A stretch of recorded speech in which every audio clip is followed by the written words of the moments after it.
la nuit du 14 juillet. Il est assez tard et donc je vais essayer de développer ou de reprendre le thème de tisser des motifs.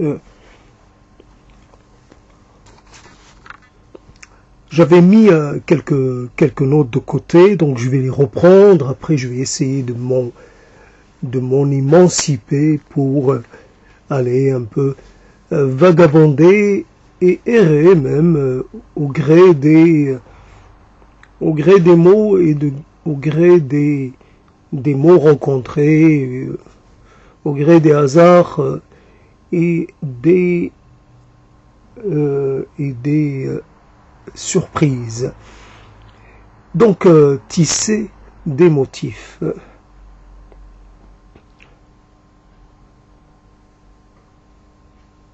Alors évidemment, il y a toujours un cadre général, une sorte de scène première, donc tisser et élaborer, faire progresser quelque chose à partir d'une idée ou à partir d'une et puis pour aboutir à quelque chose qui va devenir une réalité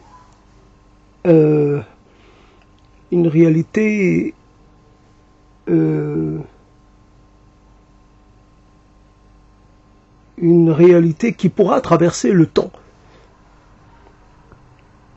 On fait les choses pour qu'elles durent. Il y a un soin apporté au travail, à la réalisation.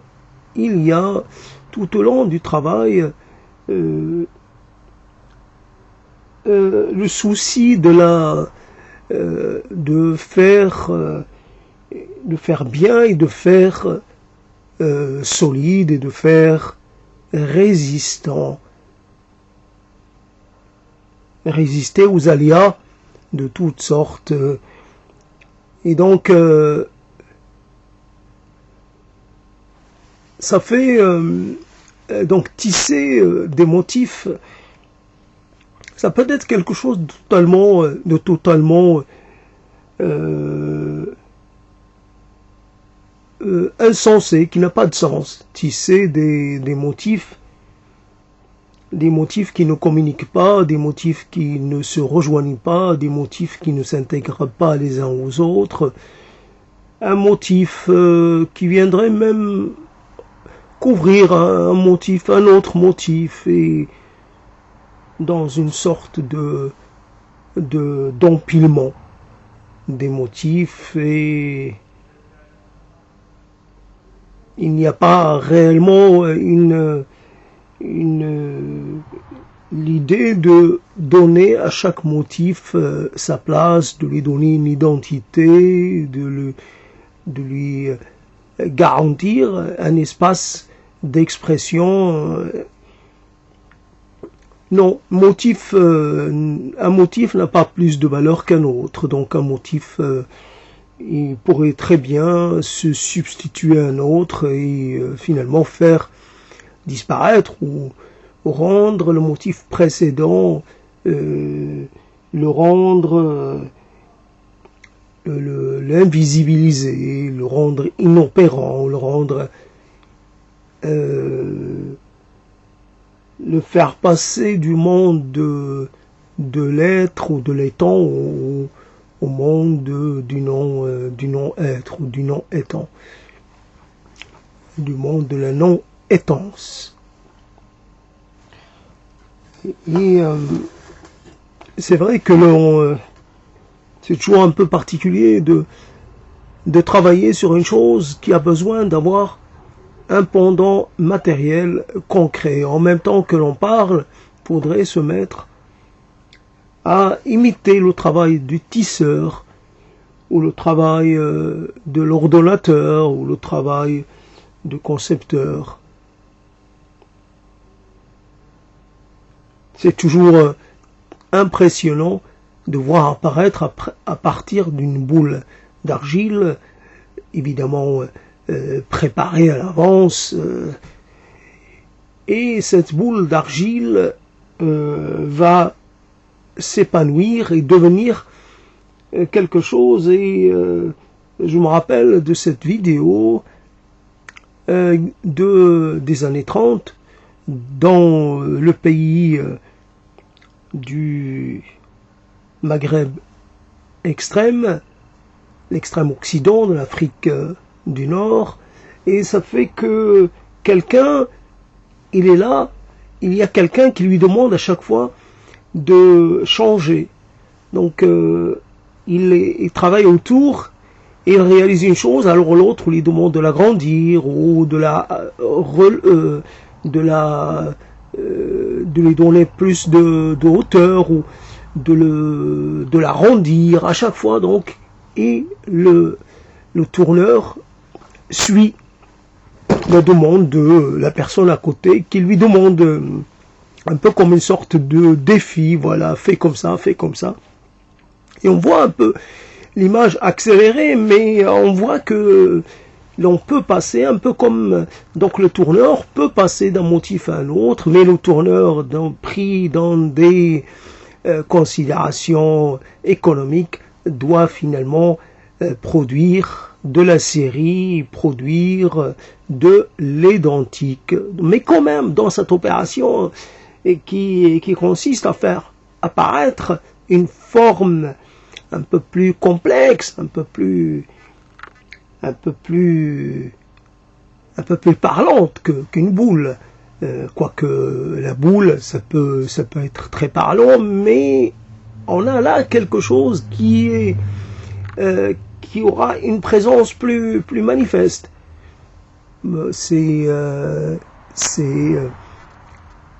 Et puis il y aura l'élément utilitaire, il y aura la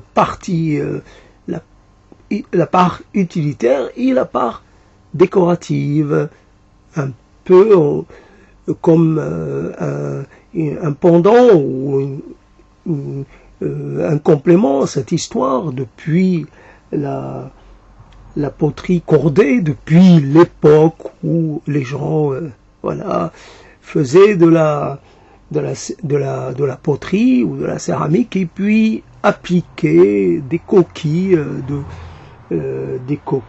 d'animaux marins, donc des coquilles de bivalves, etc. Et ça donnait, ou alors la cordée, je sais plus, une corde, le fait de passer une corde. Je me rappelle plus exactement à quoi ça réfère exactement, la céramique ou la poterie cordée. Mais en tout cas, donc je doute un peu de mes informations qui datent, mais en tout cas, l'idée d'apporter quelque chose juste pour peut-être individualiser une réalisation ou simplement par un souci d'esthétique ou autre chose. En tout cas, il y a une marque, il y a l'ustensile, mais il est marqué. Donc et dans d'autres contextes, il n'est pas marqué du tout, mais l'idée du marquer, d'imprimer quelque chose, de décorer, c'est une pratique ancienne, même si encore de nos jours, on continue de faire la céramique sans la moindre décoration, la céramique la plus utilitaire possible, et on pourrait, je sais pas, un petit quelque chose, non, rien. Donc voilà la chose. Alors comment parler quand on n'a pas spécialement une chose de précise à dire? Donc tisser un motif, c'est aussi tisser des mots, essayer de créer un motif compréhensible, un motif clair, à partir de mots que l'on va agencer, créer un corps de texte bien qui s'articule, qui progresse pour donner, peut-être pour apporter un éclairage sur un sujet donné, voilà. Donc tisser, c'est commencer par tisser un motif, c'est commencer par en imaginant que le motif fait partie lui-même d'une série de motifs. Donc on fait un motif et puis on rajoute, on lui adjoint un autre motif, et donc jusqu'à peut-être former un tableau d'ensemble, et les motifs vont se répandre ou pas, mais ils vont quand même faire œuvre collective, ils vont participer de la même réalisation, même si ils peuvent ne pas. Mais on peut représenter un oiseau très stylisé, mais l'oiseau ne communique pas avec l'homme. L'homme représenté un peu plus loin n'est pas un chasseur, n'est pas un éleveur non plus, un éleveur d'oiseaux, mais il y a l'oiseau, on peut aussi dessiner le motif, mettre en place le motif d'un batracien. On peut, c'est des motifs un peu, quelque part, l'être est réduit à une forme géométrique des plus simples, mais qui permet de le reconnaître tout de même. Un homme stylisé, c'est exactement ce que nous sommes. Nous sommes, malgré notre tridimensionnalité, malgré notre corpulence, malgré tout, nous sommes quelquefois, nous pouvons exprimer ou révéler qu'une partie de nous-mêmes, qu'une de nos dimensions, et non pas la totalité de nos dimensions, et partons de l'idée qu'il y a une pluralité de dimensions. C'est toujours intéressant, et quand on s'intéresse, quand on évoque un motif, un autre motif vient quelque part se présente de lui-même. Tout à l'heure, je parlais de multiplicité, j'avais pas le mot pluralité. Et en parlant le mot pluralité, et donc on peut considérer qu'un mot est aussi un motif, est aussi un signe, est aussi un signifiant, est aussi une manière d'avoir un rapport au réel, d'interpréter, peut-être de symboliser, de créer de la distance ou de la proximité avec un objet particulier. Donc on peut continuer comme ça. Donc ce que je voudrais un peu récupérer, donc quelque part, quand on met des choses en place, on n'a pas spécialement envie.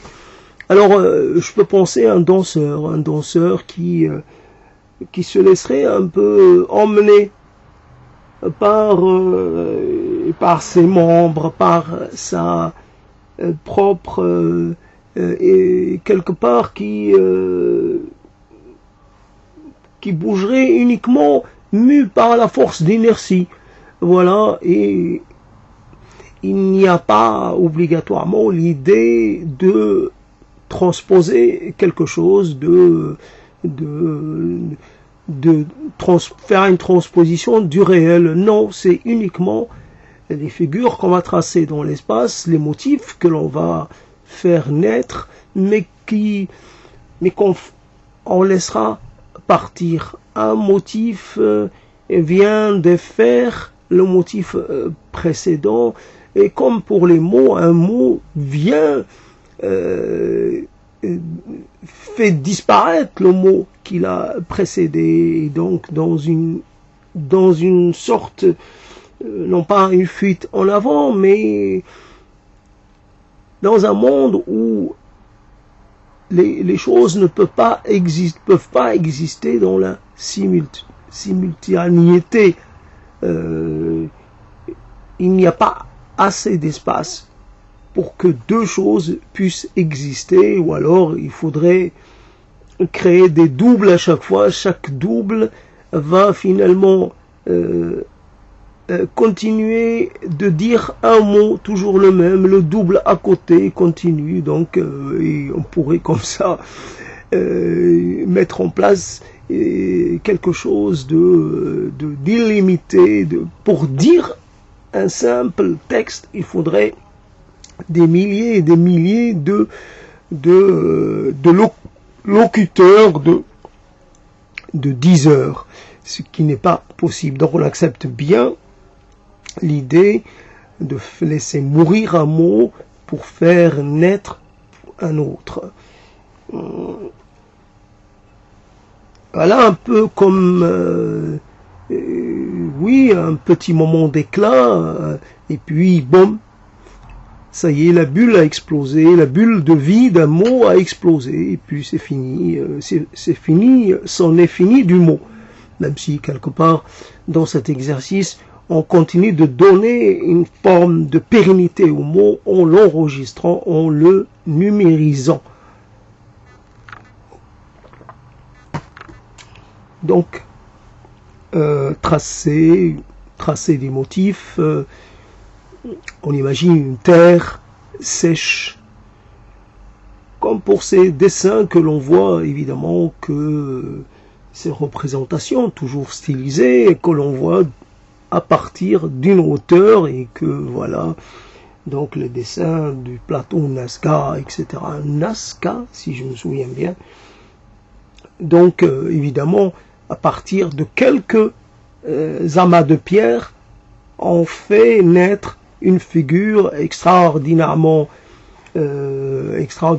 étendue, mais je sais pas, donc voilà, et ce sont des figures, voilà, toutes porteuses d'une signification, d'une part de mystère, d'une part de surnaturel, etc.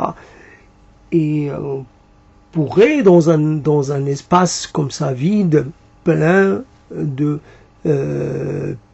cailloux, plein on pourrait commencer par faire des amoncellements, et puis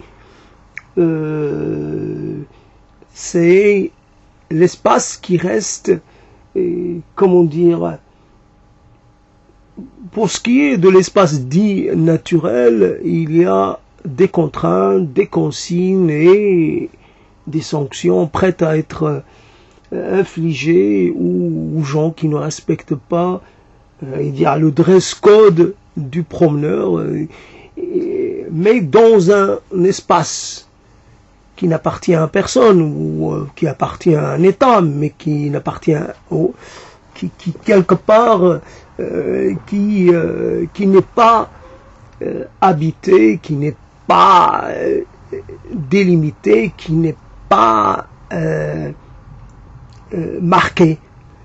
Il peut y avoir une route, mais la route, elle est là pour un but, pour un but assez particulier. La route conduit vers un ailleurs lointain, tandis que là, on est là et puis on ramasse une pierre. Personne va dire naturellement cette pierre, venir vous dire naturellement cette pierre, elle a sa place, comme qui dirait, elle est chez elle. Il faut pas la déplacer parce que on perturberait quelque part un ordre naturel. Il faut laisser les pierres se déplacer à leur rythme, évidemment très lent.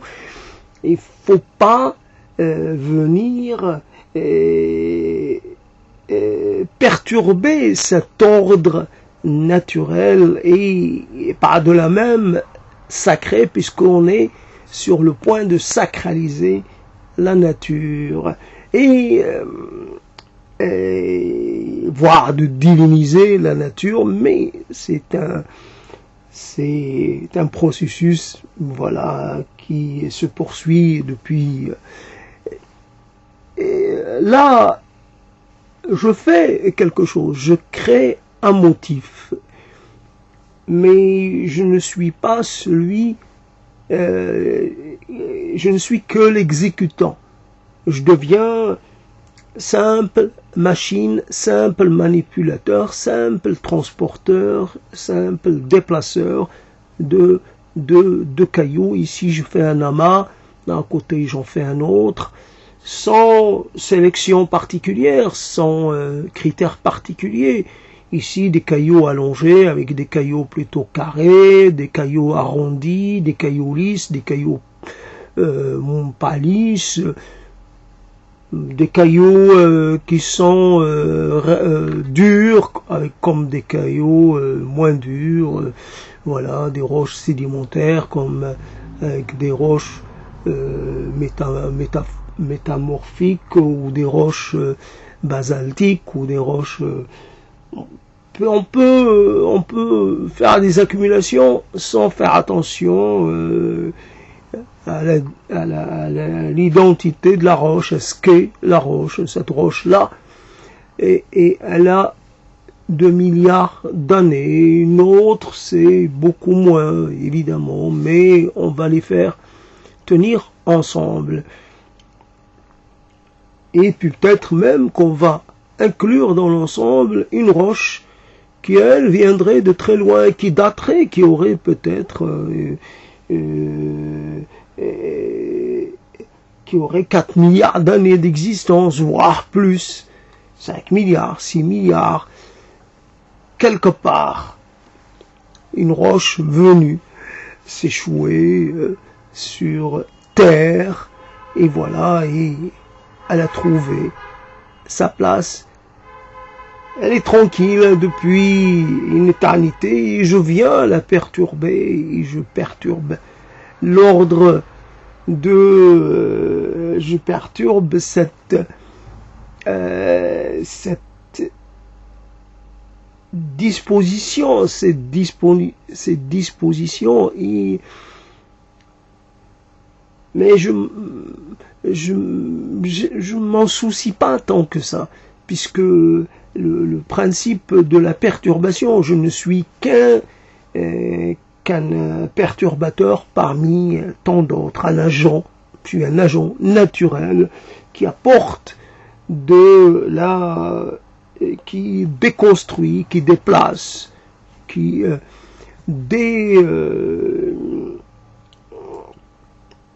introduit une autre forme qui réécrit l'aspect des paysages, qui réaménage les choses.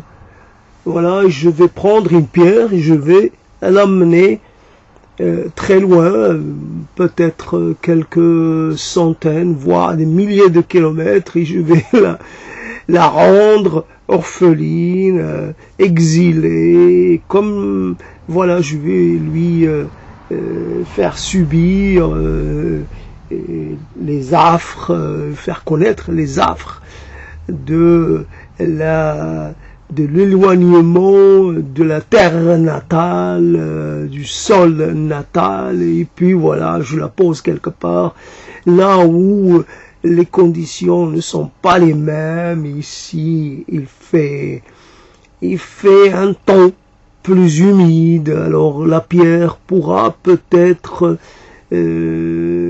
s'en accommoder ou pas, elle pourra commencer à se dissoudre.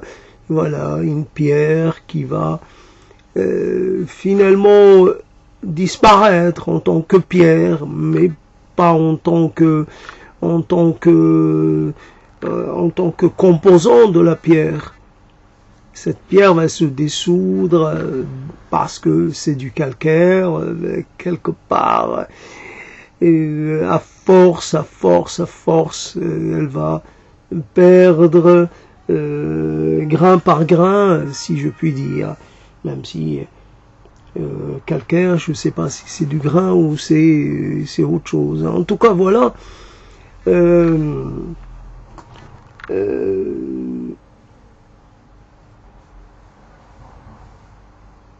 Le tisser des motifs, et on s'arrête à un moment donné dans au milieu, parce qu'on a trouvé un terrain accueillant, et puis on s'y installe. Évidemment, on est toujours nomade, on s'installe pas de façon définitive. On s'installe jusqu'à épuisement des ressources, puis après on s'en va ailleurs, toujours en déplacement, parce que on vit dans un cadre qui est assez finalement pauvre en ressources, et donc il n'y a pas assez de motifs, il n'y a pas assez de mots en notre possession, et doit quand même donc continuer le déplacement pour essayer de trouver des mots convenables, des mots nourriciers ou des mots nourrissants, des mots sustentants quelque part ailleurs. Alors je reviens, puisque j'avais inscrit cela, un homme et un escalier. Donc le motif de l'homme montant un escalier ou descendant un escalier, l'homme dégringolant dans un escalier, ou l'homme descendant lentement ou montant lentement les marches d'un escalier. Il pèse son pas. Il commence par le premier pas, c'est le pied droit. Le deuxième pas, le pied gauche.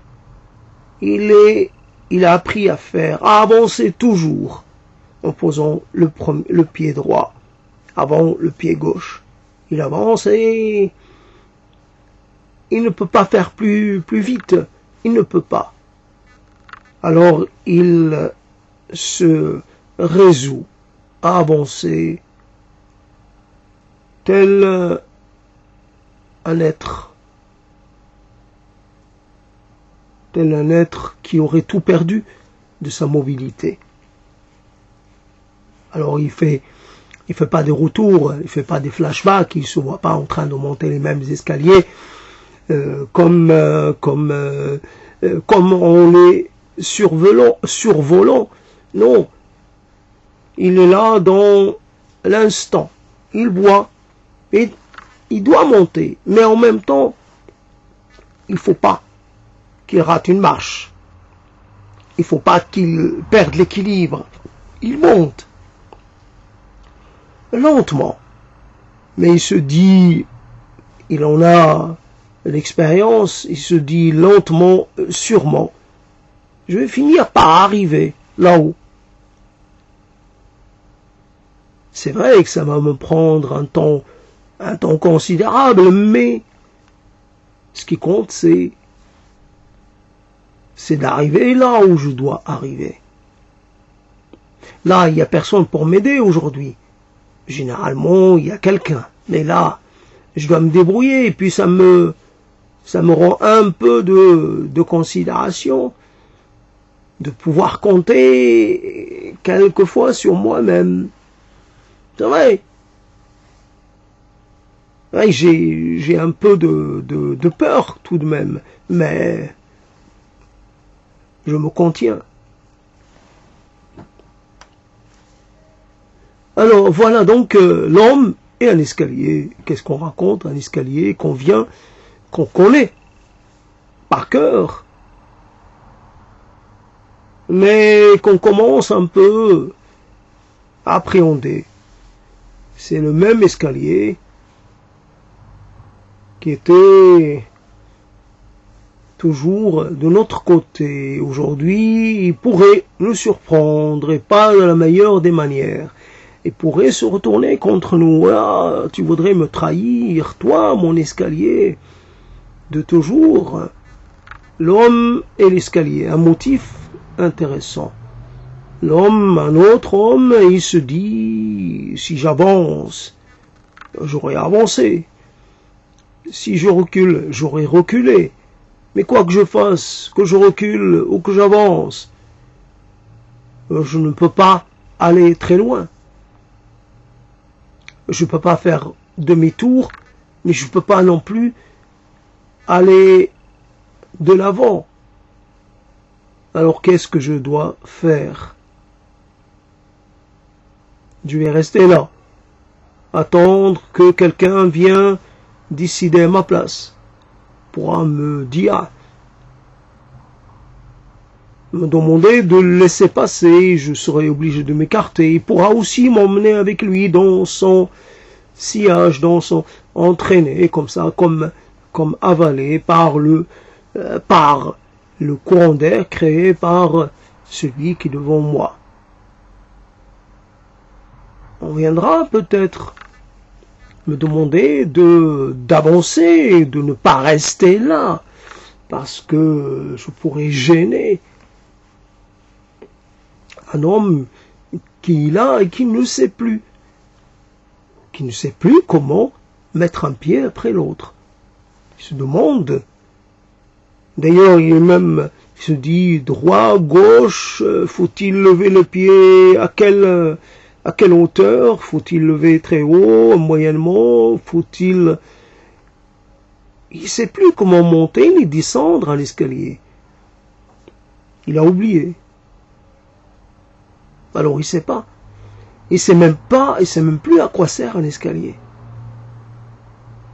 Il est là, il se pose la question. Puis il oublie qu'il était en train de se poser une question. Parce que il n'a plus tellement de mémoire, même pas la mémoire immédiate. Motif de l'homme plongé dans l'incompréhension. Qu'est-ce que je fais là? Une question. Ou qu'est-ce que je fais là? Qu'est-ce qu'on fait là? Les motifs qui pourraient caractériser ma vie, c'est quoi? C'est quoi? C'est un zigzag? Un zigzag sans... J'ai vécu en zigzagant, j'ai créé des motifs qui n'ont pas de signification. Ça n'offre rien pour dire, tiens, cet être est un peu perturbé, il n'avance pas, il recule, puis quand il a cessé de reculer, il semble avancer, mais finalement, il avance un peu, et puis l'instant d'après il recule, ce qui fait que peut-être qu'il fait du surplace, peut-être qu'il zigzague même pas, il a l'impression de zigzaguer, mais en fait finalement il est toujours au même niveau, donc c'est plat. Donc et puis pour y dire, on pourrait se représenter par le motif des cercles concentriques, un cercle qui vous mène à un autre cercle, et puis finalement vous êtes un peu pris entre ces cercles. Le premier cercle vous envoie vers le troisième vous envoie vers le huitième vous renvoie vers le deuxième, et vous ne pouvez pas quitter cet univers formé de cercles concentriques. Vous êtes comme englué comme empêché de vous retrouver dans quelque chose de plus ouvert qu'un cercle.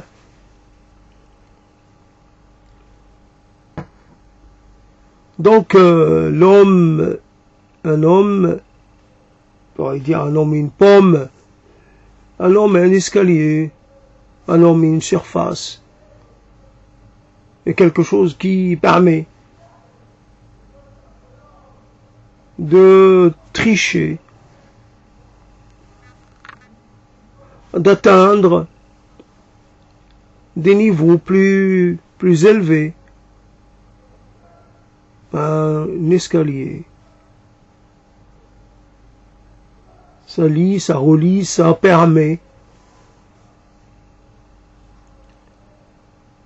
Ça permet d'aller un peu plus haut, peut-être, pour un peu quitter le sol, pour se rapprocher un peu du ciel,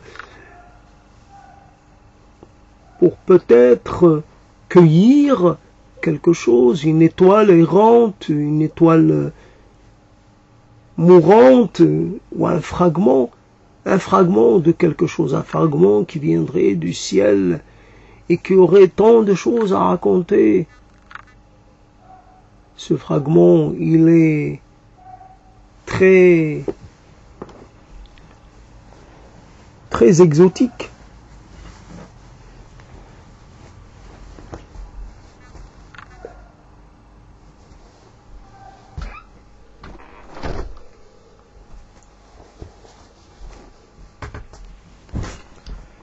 Oui, un homme qui crie, l'homme crie. Pourquoi l'homme crie-t-il? Pourquoi l'homme éprouve le besoin de crier? Des motifs sonores qui donnent une texture à un espace. J'habille de ma voix les couches de l'espace qui m'environne. J'envoie. Donc là, la chose, fondamentalement, comment parler, donc le tissage, tisser, j'allais dire tisser des étoiles, oui, tisser, quelquefois il n'y a que ça à faire, tisser, et puis quand on n'a plus de matériaux, quand on n'a plus de commanditaires, quand on n'a plus de, on arrête, on laisse le métier et puis on va essayer de faire autre chose. On va changer de métier, on va changer de vocation. Tisser, esquisser un motif.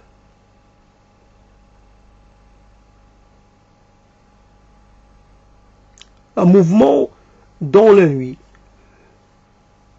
Je dors et pourtant je suis en train de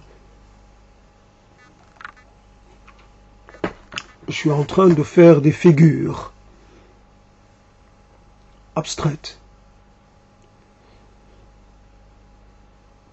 Je crée des motifs au hasard.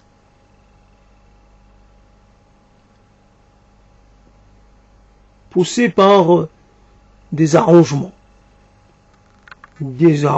qui me stupéfient, ainsi que des impossibilités.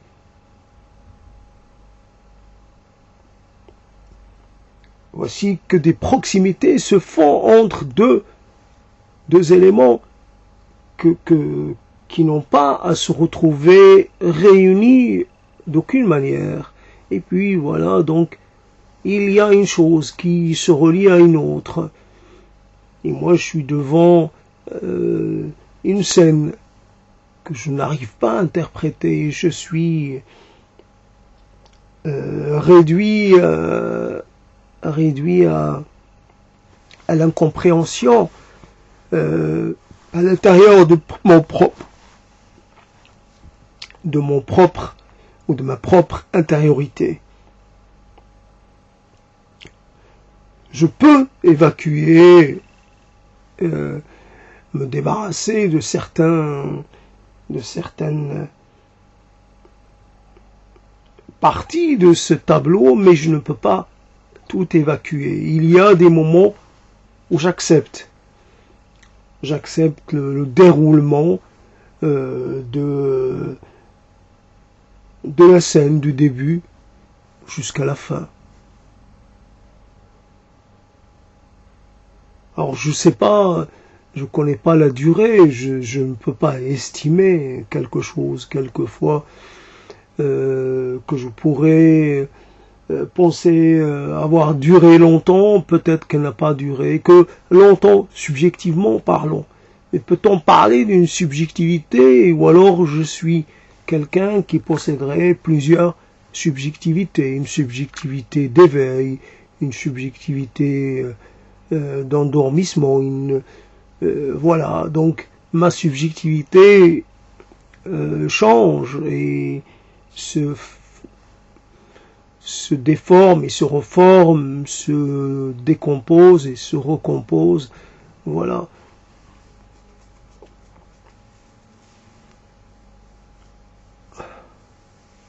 Il y a un moment où quelque chose qui a son origine quelque part. Il y a un moment où quelque chose qu'on a mis en quelque chose qu'on a lancé, ça finit par vous atteindre. Il y a un moment où vous ne pouvez pas éviter les retours des choses que vous avez lancées. Vous avez un corps, ce corps, il suit un peu un certain ordre de priorité. La priorité n'est pas la parole en cet instant, n'est pas de tisser des motifs. La priorité, c'est d'essayer de réduire en bouillie, et plus tard finalement d'opérer une forme de sélection et de ne prendre que ce qui est intéressant, ce qui est nécessaire, voilà, et donc le reste doit être évacué parce que sans utilité. Il y a un corps, c'est le motif central. Il y a une voix, il y a des capacités, il y a des possibilités, et puis il y a des impossibilités ou des choses difficiles. Il y a des limites. Le corps comme expression d'une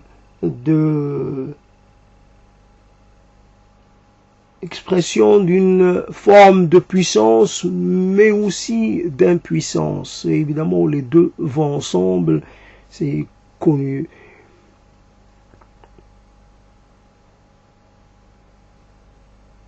Donc, tisser des motifs, faut-il continuer encore, faut-il s'arrêter, puisque les choses semblent un peu devenir difficiles.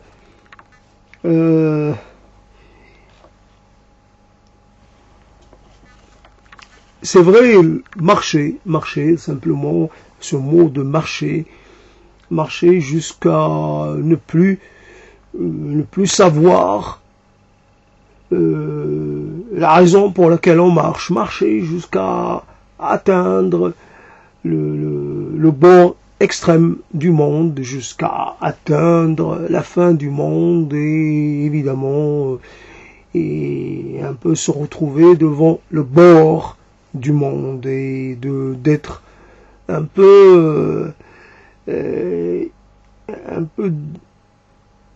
de prendre peur devant l'insondable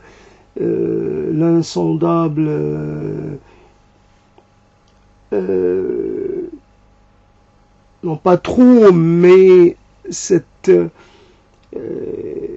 béance qui se trouve devant vous et cette chose profonde dont vous ne voyez pas évidemment le fond, vous arrivez au bout du monde. Et si vous continuez, vous allez plonger dans les profondeurs du monde, dans peut-être la matrice du monde, et vous allez perdre de votre intégrité, peut-être pour devenir partie, pour rejoindre un peu le total, la matière pour devenir une partie de la matière constituant de la matière originelle, la matière qui ne cesse de subir des transformations, des métamorphoses, de changer d'état, gaz, solide, et puis autre état, et c'est ça la chose. Alors, marcher pour ne pas perdre, pour ne pas perdre l'honneur, marcher parce que cela évidemment constitue, parce que constitue un motif, parce qu'on continue comme ça de tracer des motifs. J'ai laissé mon empreinte quelque part. Mon empreinte témoigne de mon passage. Cela fait longtemps. Mais j'imagine que mon empreinte est toujours là. Parce que j'ai veillé à ce qu'elle se préserve. Parce que j'ai laissé une empreinte quelque part dans un lieu où personne ne va. Donc les conditions étaient réunies pour qu'il y ait une forme de pérennité. Voilà, j'ai tenté de marquer. Marcher. Comment on peut choisir un motif et pas un autre? La marche conduit vers quelque part. Ce quelque part, il n'est pas encore tout à fait achevé. Ce quelque part, il se fabrique, au fur et à mesure, comme quelqu'un qui, en marchant, ferait tourner une roue, ferait avancer une mécanique, voilà. Donc chaque pas contribue à donner, à rendre, ajouter chaque pas, finalement, permet de faire avancer l'œuvre, et voilà. Comment on peut dire, un homme, des choses sont là, ça témoigne dans l'espace, un corps qui forme des motifs épars. Comment cela est-il possible? Un corps qui était là, puis l'instant d'après, qui n'est plus là. Un corps rendu, un corps qui s'est désintégré, qui s'est lambisé, qui s'est fractionné. Un corps quelque part, on ne peut pas savoir. Il y a des choses qui sont devenues méconnaissables. Là, c'était les lèvres, ou ce qui pourrait ressembler à des lèvres. Ces lèvres ont embrassé la mer, ont embrassé d'autres gens. Ces lèvres ont dit des choses, détachées de leur support, elles sont rendues muettes. D'ailleurs, elles sont méconnaissables. C'était de belles lèvres. Aujourd'hui, c'est un bout de chair. Un bout de chair tout brûlé. un peu comme ces choses que l'on découpe pour mieux pouvoir les cuire. Le corps, manger ce corps, consommer ce corps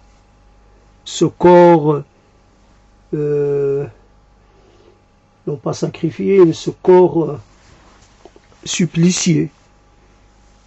Aussi le processus de la fabrication des nouveaux saints. Il ne s'agit pas de les tuer de 1000 manières, il ne s'agit pas de les écarteler ou de les percer avec des projectiles divers et meurtriers. Il s'agit de rendre le corps un corps qui ne peut même plus produire de la relique. Comment vous pouvez distinguer quelque chose de précis? Un corps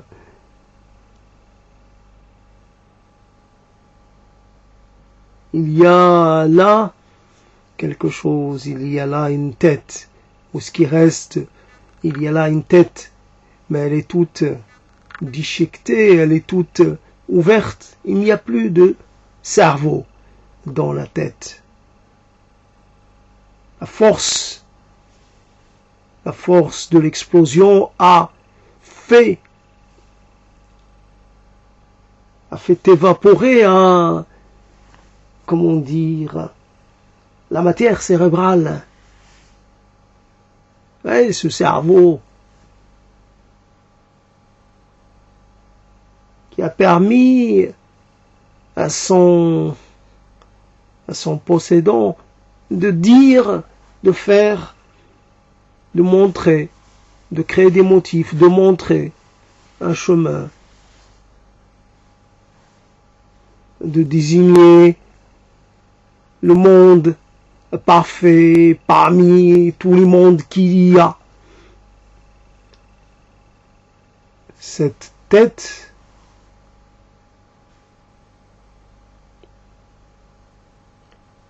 s'est attelée à ordonner les mots, à leur donner une forme, à les agencer de manière à ce qu'ils produisent de nouvelles significations, à ce qu'ils participent à l'œuvre commune de l'interprétation du monde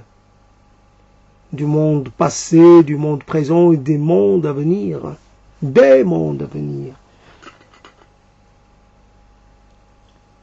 Il est mort, le poète. Il est mort, non. Il a été carbonisé, non. Il a été déchiqueté, non.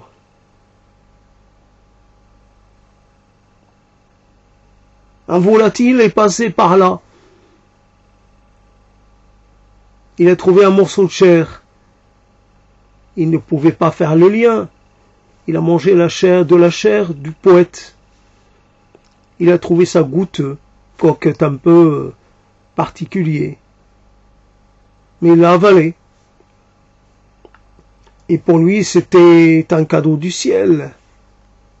Voici une mort, une horreur qui arrange quelqu'un, au moins. C'était pas nécessairement un corps vidé, c'était un être qui passait par là, qui avait faim. Prenez mon corps, mangez-le. Je vous en fais présent.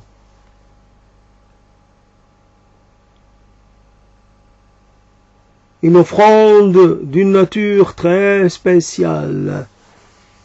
Donc l'oiseau emporte une part. Et le poète finit peut-être comme nourriture offerte aux jeunes aux enfants de l'oiseau qui attendaient leur pitance et qui étaient très affamés. Ils en ont mangé. Le père, la mère a découpé cette viande très consciencieusement. Il en a donné une partie à chacun de ses petits. Peut-être un chat, un chien, un rat. Voilà. Si on n'a pas réussi à ramasser, ce poète peut là peser 70 kilos. Et ce qu'on a ramassé, c'est moins. Il y a des parties manquantes. Ah oui, j'ai oublié. J'ai oublié les fourmis. Ah, les fourmis, elles aussi, elles ont fait bonbons. Le corps du poète déchiqueté. Comment tracer un motif avec les morceaux épars du corps du poète? Comment reconstituer le motif, le corps du poète? On va tout ramasser, on va essayer de placer les divers éléments à leur place. On ne va pas enterrer un poète alors qu'en fait, il n'y a plus rien du poète que l'on a connu. Il n'y a plus rien d'un être humain, il a été atomisé. Donc là, c'était quelque chose d'assez quelque part convenu, mais facile peut-être, mais une horreur. L'expression d'une forme de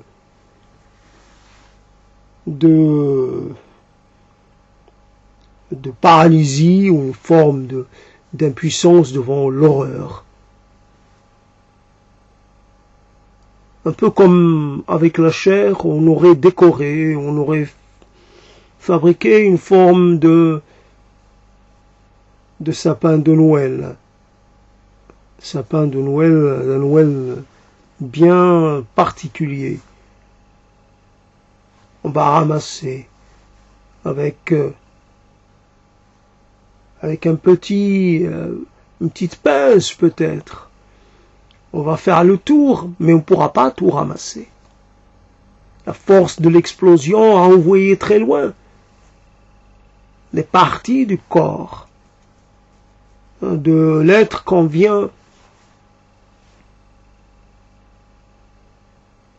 de massacrer. Donc des motifs qui sont d'un ordre tout à fait à part. Alors donc puisque c'était assez donc j'ai repris quelque chose. Oui, quelque part comment dessiner, comment représenter le mot ou le motif mort et le motif silence. Bien entendu, je connais les natures mortes. Nature morte, souvent, ce sont des trophées de chasse, du gibier, une coupe de fruits, nature morte, mais pas effrayante. Nature morte, peut-être pour les captifs, pour les êtres chassés, peut-être un début de décomposition, mais pour l'instant, ce n'est pas grave. Un gibier, ça peut se manger faisandé, il n'y a pas de problème. Puis même le gibier a un goût assez prononcé, donc décomposer un peu, c'est pas très nature morte. Comment représenter la mort? Faut-il tracer une ligne et puis commencer par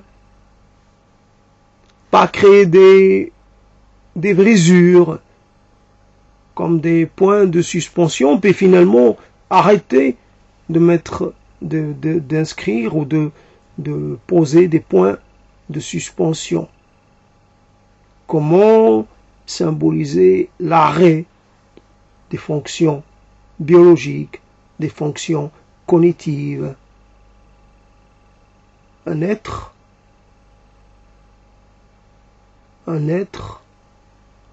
est en train de changer de forme, est en train de se préparer pour se révéler, pour montrer de quoi il est fait. Qu'est-ce qui le soutient il est en train d'exhiber sa charpente intérieure.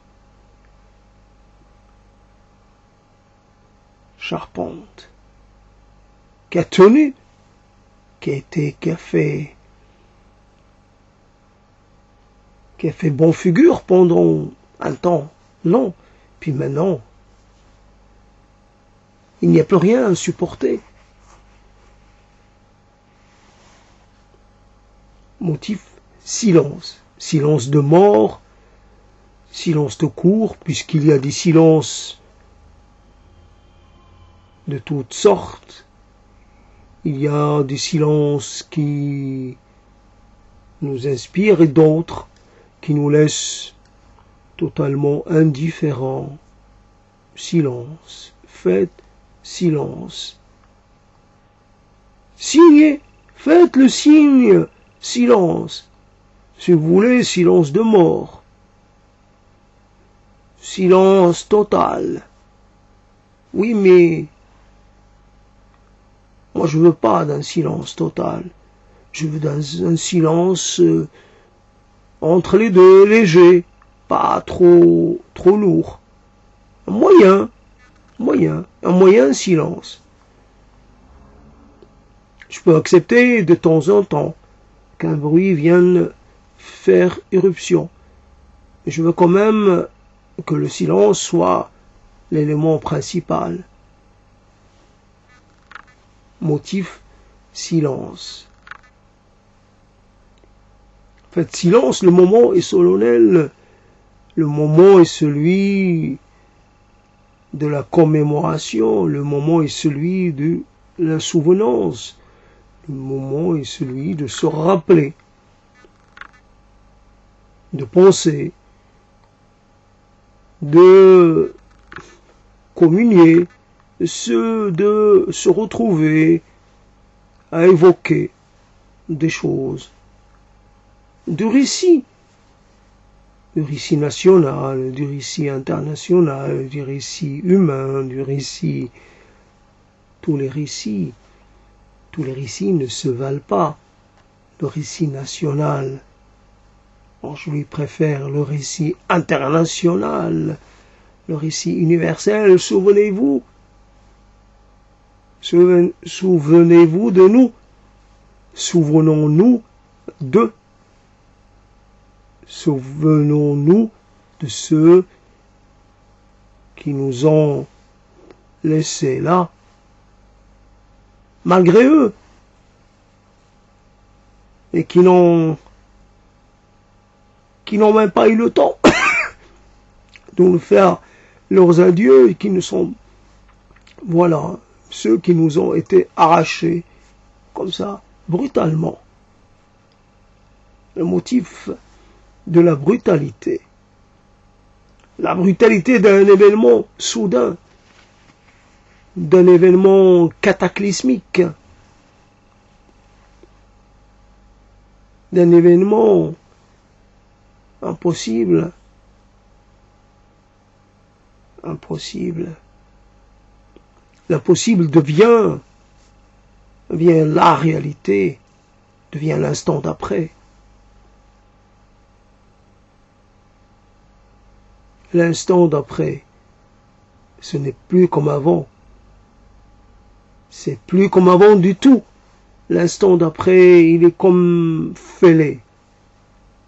Il est comme ébréché, il est comme corrompu. Il est comme léprosé, il est comme atteint d'une forme, il est comme atteint d'une maladie incurable, atteint d'une... Il n'est plus possible de faire comme... Il n'est plus possible de rire comme avant, de manger comme avant, de jouir comme avant. Il n'est plus possible de parler au présent comme avant. Faut parler au passé, faut pas l'oublier. On peut rien faire, le passé est là, à portée de main. Aujourd'hui j'ai, demain j'ai eu. C'est facile de passer d'un monde à un autre, d'une temporalité à une autre. Oui, c'était là, et puis c'est plus là. Mais comment ça se fait? Ben c'est comme ça, il n'y a pas d'explication. Mais les choses ne se font pas sans raison. Ben peut-être qu'il n'y a pas de raison. Peut-être c'est comme ça. C'est arrivé parce que c'est arrivé. Il n'y a pas d'explication. Il n'y a pas de causalité. Il n'y a rien. Comment peut-on peut pas expliquer? C'est arrivé. Faut l'accepter. Ou apprendre à l'accepter. Oui, le motif mort est un peu difficile. Difficile à mettre en place. Difficile à faire progresser.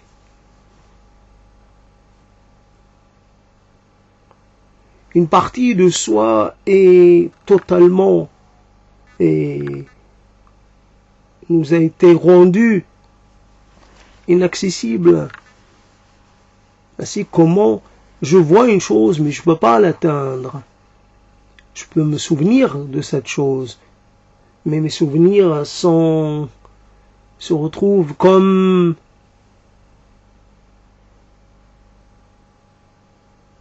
elles se retrouvent limitées. Il y a une forme de limite dans nos souvenirs. Je ne me souviens plus. Je me souviens de très peu de choses. Je me souviens de quelques moments. Mais c'est peu. J'ai pas de quoi tenir 2 heures, encore moins 4 heures, encore moins plus. Je peux pas. J'ai une scène, la même, qui se répète, mais qui ne correspond plus à rien. Mais c'est la seule scène que j'ai. Alors je suis désolé. Je m'en veux de ne pas avoir plus de scènes, plus d'images, plus de sons, plus de voix, plus de paroles, plus de... Est-ce que tout cela aurait pu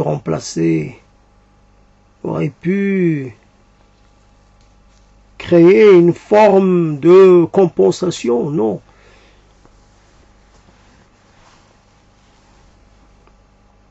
Alors, en parlant de compensation, comment parler de cet concept? Comment le traduire, ce motif? Comment le traduire en motif, plutôt, le concept de la compensation, voire de la surcompensation. Souvent, on est dans une forme de, on pourrait aussi parler de la réparation, forme de, dans une course folle pour essayer de combler des manques, pour essayer de réparer des fuites, pour essayer de réduire des fissures, pour essayer de réduire pour essayer de combler des failles. Donc réparation, compensation. Il y a un moment où j'ai manqué de jugement, où j'ai manqué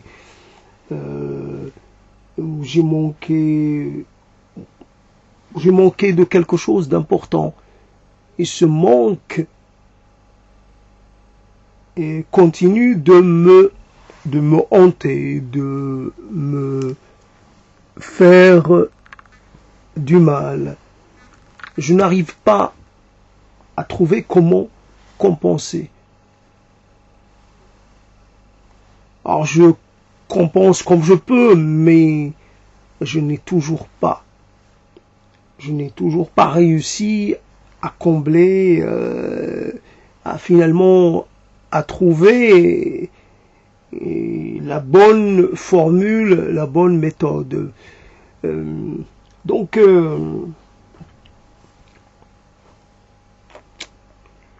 on est là, alors tisser un motif. Je me rapproche d'1h30, je vais m'arrêter. Donc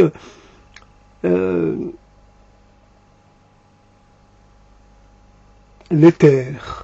Alors cet univers, dans l'éther, les choses qui circulent dans l'éther, comme les ondes qui circulent, les ondes qui nous environnent et dont nous captons quelque chose, un écho, comme ça, perdu, comme quelque chose qui a été diffusé il y a très longtemps et que l'on retrouve un peu par hasard, parce que c'est la loi du hasard, comme ces gens qui essaient de capter des messages en écoutant de la radio, capter les messages qui leur seraient adressés par leurs défunts. Et voici que l'on est dans une forme d'auto-persuasion, de mensonge à soi, et on compense comme on peut, on compense une absence, on veut compenser un vide. Bien sûr, ce mot-là, il m'est adressé à moi particulièrement. Bien sûr, ce motif, il est là pour moi. Je devrais pouvoir le déchiffrer. Je devrais pouvoir le lire, puisqu'il m'est adressé. Mais comment est possible que j'ai perdu? Il est possible, comme pour les codes, comme pour les choses cryptographie, si on n'a pas, je sais plus comment on appelle ça, on ne peut pas déchiffrer. Il faut avoir un élément qui permet, voilà, une forme de... il y a un nom, parce que c'est technique, c'est un nom, mais je me souviens plus. Donc,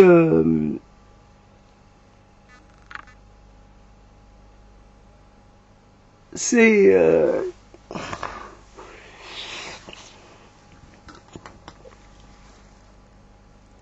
un peu, il reste quoi? Il reste 15 minutes. C'est long, 15 minutes. Qu'est-ce qu'on peut dire pendant 15 minutes?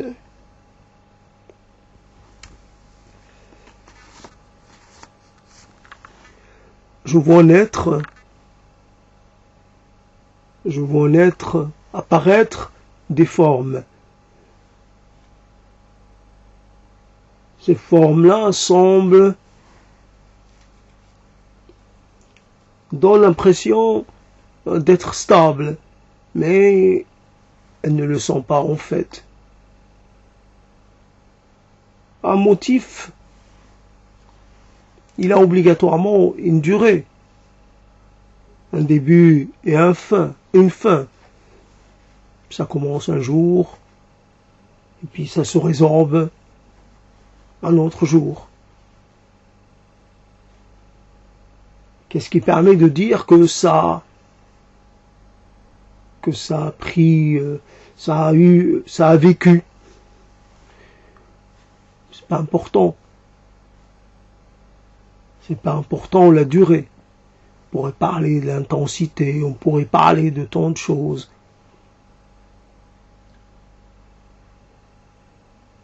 Je vis, il me semble vivre, et puis je me sens comme orphelin, comme manquant de contact avec un élément principal, avec un tronc. Je suis séparé du tronc principal. Je me retrouve à la périphérie, sur le point même d'être séparé, de devoir même finalement me laisser choir. Je suis une branche qui n'a pas d'importance, qui n'a pas d'avenir. L'arbre mère, l'arbre père va décider de s'en séparer pour se faire pousser de nouvelles branches. J'aurai plus ou moins accompli ma fonction, mon destin. Mais j'ai pas l'impression d'avoir été très productif. Je sais pas. J'ai un vice de constitution, j'ai un problème, une défaillance originelle ou une défaillance à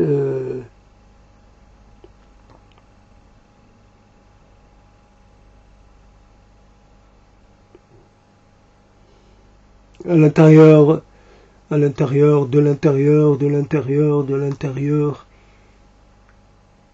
des motifs, un semblant, un sourire qui ne s'efface pas, qui persiste, un sourire, simple trait, mais c'est un sourire. Tu souris, tes yeux se plissent, tu souris. Et je ne peux pas oublier ce sourire-là.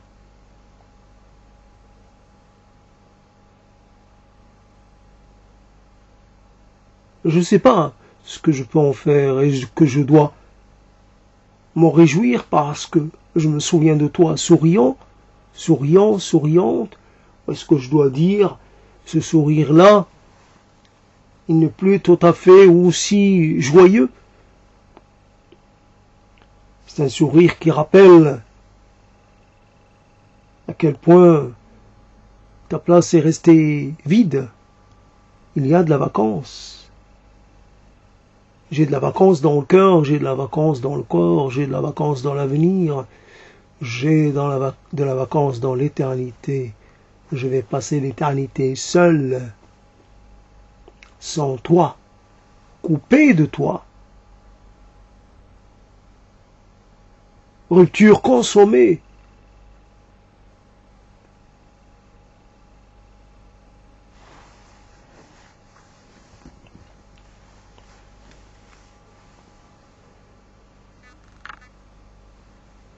je me suis rencontré, je me suis demandé,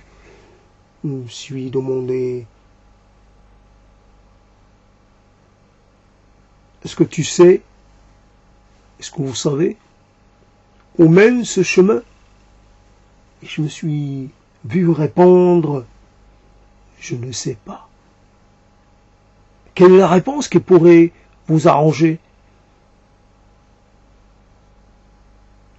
J'aimerais bien que ce chemin aboutisse quelque part. Ah, vous savez, les chemins, c'est pas toujours quelquefois on cherche quelque chose qu'on a déjà. Pourquoi continuer d'emprunter des chemins alors que pourrait être plus judicieux de s'arrêter et de faire souche quelque part? À quoi bon chercher ce que l'on a peut-être déjà ou ce que l'on ne trouvera jamais? À quoi bon être un errant, un arabe errant, un déraciné, un non fixe? Quoi bon? Est-ce que tu cours derrière une rédemption qu'on t'a promis si tu arrivais à un lieu particulier? La rédemption, je sais pas si tu y crois vraiment. La rédemption, tu l'auras pas. Et pas question. Ou peut-être, tu auras une forme de rédemption. Tu pourras oublier ce que tu as fait, ce que tu as mal fait. Et tu pourras comme ça continuer de vivre dans une forme d'amnésie, voilà. Et devenir amnésique à tes propres crimes. Peut-être que tu vas continuer de te souvenir que tu as des culpabilités, mais à propos de quoi? Tu n'auras pas d'idée. Donc pourquoi ce chemin? Pourquoi cheminer?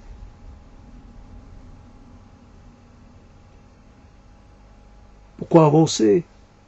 Est-ce qu'il y a un impératif particulier qui te pousse? Est-ce que tu voudrais achever quelque chose en particulier, finir de tracer un motif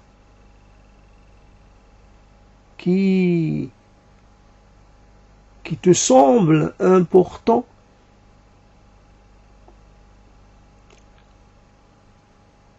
Oui, peut-être mettre un point final, poser un point final à tout ça.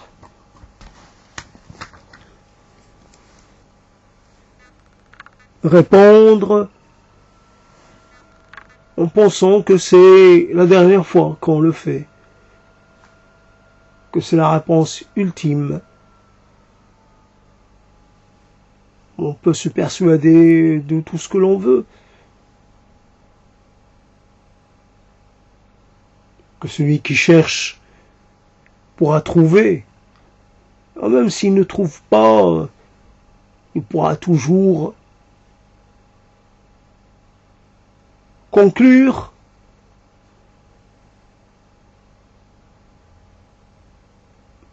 procéder à une conclusion. Il y a des choses que l'on fait, ça semble important à un moment donné, et puis finalement, on révise un peu notre ordre des priorités, on se rend compte que ce n'était pas si important que cela. Mais on l'a pensé, au moment où on l'a pensé, et ça paraissait tout à fait légitime. J'ai tracé des motifs.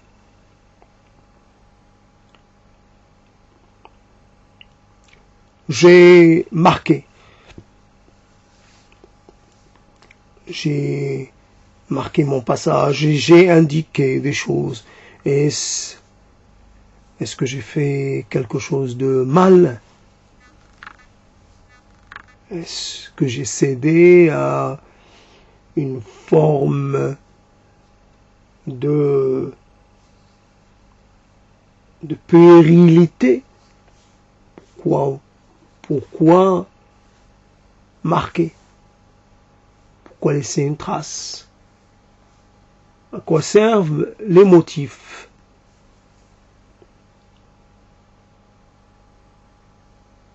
Quelle est la valeur de mes motifs à moi?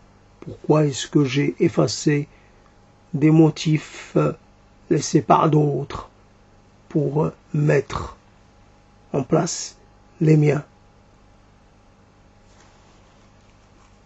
J'ai interprété le monde à ma façon, mais cette interprétation, il est possible qu'elle ne n'apporte rien, qu'elle n'apportasse rien. Il est possible qu'elle soit moins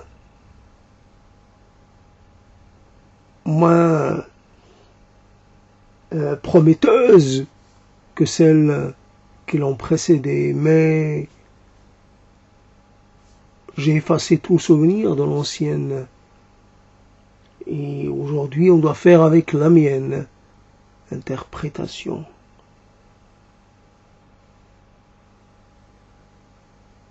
J'ai donné forme au monde, mais j'aurais peut-être mieux fait de m'abstenir, de m'en abstenir. Là où j'ai pensé former, j'ai peut-être déformé, j'ai peut-être créé un décentrage, un désaxage. J'ai déstabilisé ce qui était stable auparavant, pensant bien faire une chose, un motif, c'est tire par conséquence. Du moment que c'est fait avec de bonnes intentions, quelquefois, comme on dit, l'enfer, quelquefois les bonnes intentions ne sont pas les meilleures, ne sont pas celles qu'il faut suivre, plutôt fuir un peu, les fuir, s'en éloigner. Alors c'est compliqué de finir puisque ça ne veut pas venir. Ah, il reste 2 minutes. Donc tisser des motifs, ils se rendent compte que on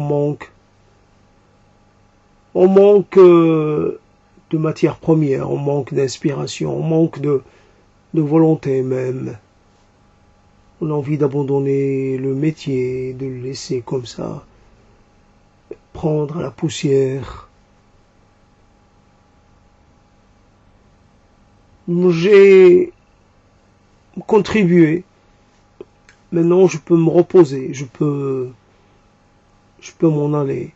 Quelqu'un d'autre prendra le relais. Ou pas. C'est pas mon problème.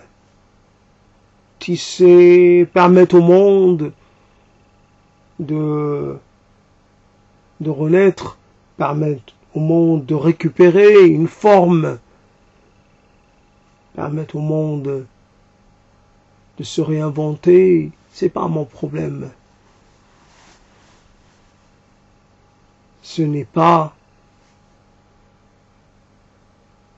plus de mon ressort, c'est plus de ma compétence. Donc c'est cela. Alors je vérifie, donc il reste quelques secondes et puis après je vais m'arrêter en ayant toujours cette envie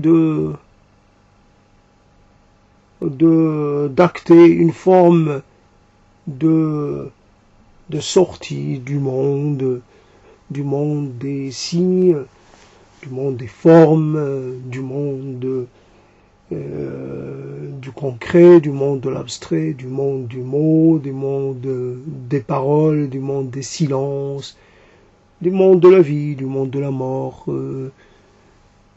que même quand même la mort n'a pas de signification, n'a pas de... Même sa propre mort est envisagée comme la continuité de l'absence, la continuité d'une forme de négation. Voilà, la négation suprême, voilà, d'un être et de son